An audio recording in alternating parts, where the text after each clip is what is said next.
first sound that morning wasn't the chirping of birds or the rustle of leaves. It was the growl of a chainsaw. I shot up from bed, heart pounding. Sunlight spilled through my blinds, and through the window, I caught a glimpse of two men in neon vests hacking into the tall red maples that lined my yard.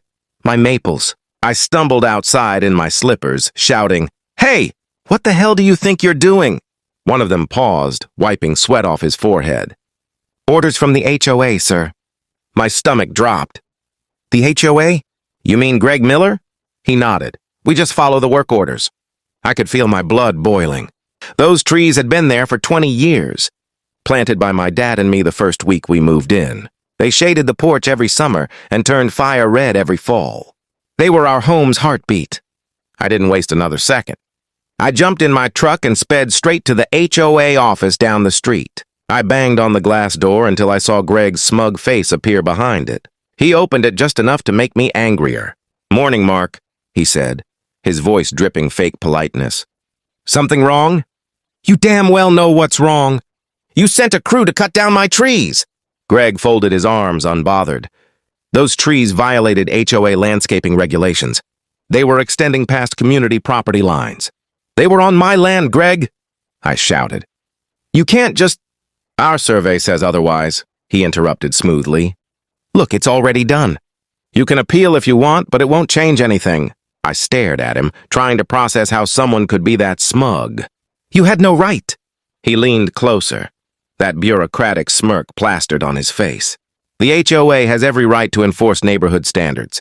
Maybe next time you'll read the bylaws more carefully." I wanted to punch that grin off his face. Instead, I turned and walked out, my hands shaking with rage.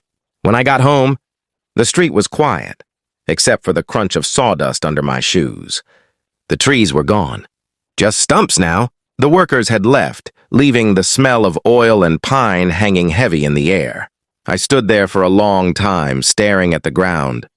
My dad's voice echoed in my head. "The day we planted them," he'd said. "These will outlive both of us, son."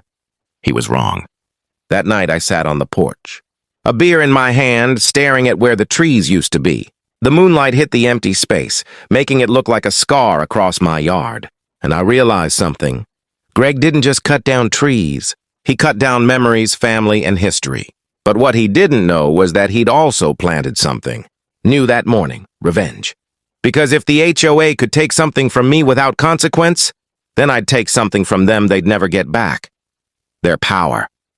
Revenge isn't about rage, not the kind that burns fast and fades.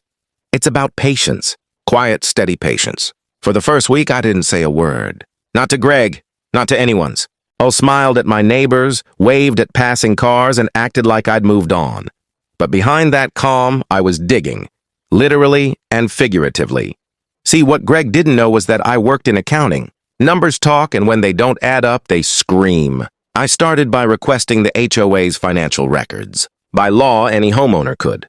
Greg tried to delay it, claiming administrative backlog, so I quoted the state housing statute over email, word for word.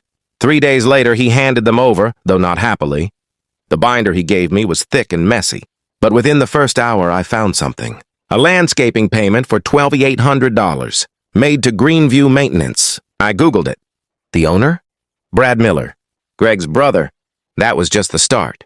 There were tree trimming charges, fence repair fees, all suspiciously round numbers, all paid to small LLCs registered to Greg's friends and relatives. It was textbook corruption. I began documenting everything. Invoices, timestamps, signatures. I scanned every page, highlighting irregularities until the binder looked like a rainbow crime scene. Then I started talking. I knocked on neighbors' doors. Folks who'd been fined for small stuff, faded shutters, uneven lawns, mailboxes an inch too high. Mrs. Thompson, a widow on the next block, told me she'd been fined $200 for improper flower selection. Her hands shook as she spoke.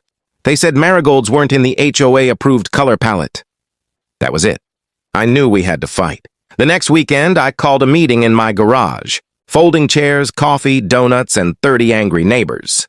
Greg's been using our dues like his personal ATM, I told them, slapping the binder on a table. And we're the ones paying for it. The room buzzed. People leaned forward. So what do we do? asked a man in the back. I grinned. We expose him. We created a website, hotruthnow.com, and uploaded every file, every receipt, every shady payment. Within days, it started spreading. Then came the news van. Then the county inspector. Then Greg's first public meltdown at the emergency HOA meeting. You violated confidentiality, he shouted, red-faced, sweating under the fluorescent lights. I stood up calmly and said, You violated trust. The room erupted in applause. Even the usually silent board members looked away from Greg. Within 2 weeks, an audit was launched, and the man who once fined me for having a non-regulation mailbox now faced investigation for misusing tens of thousands of dollars. The trees he cut down had roots deeper than he knew, and now those roots were pulling him under. 3 months? That's how long it took for Greg's empire to crumble.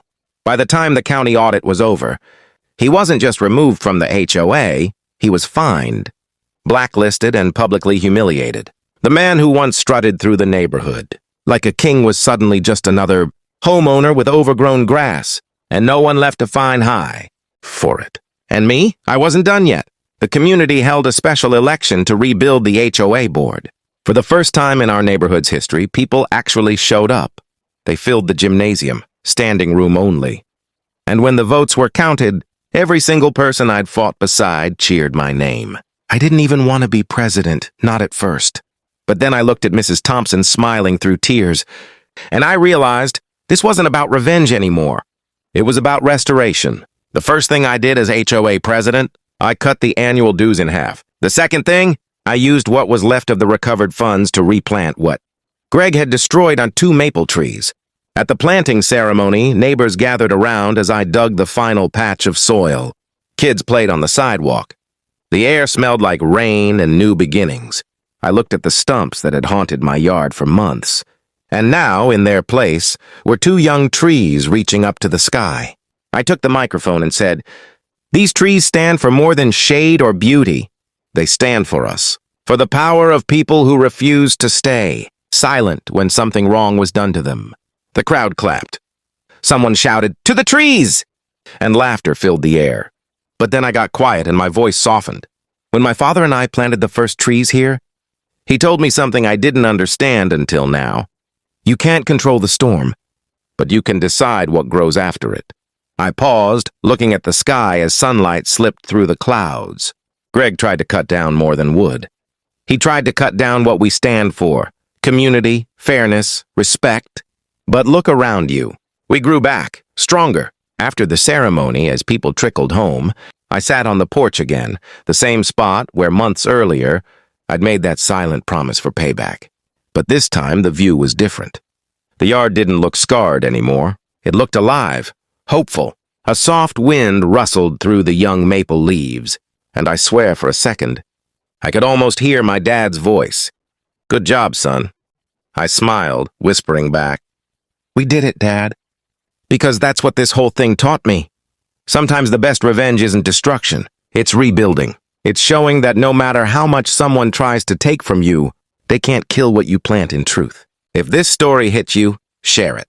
Because when someone tries to take what's yours, your voice, your peace, your roots, don't fight them with anger. Fight them with truth. Because truth grows back stronger than anything they can cut down.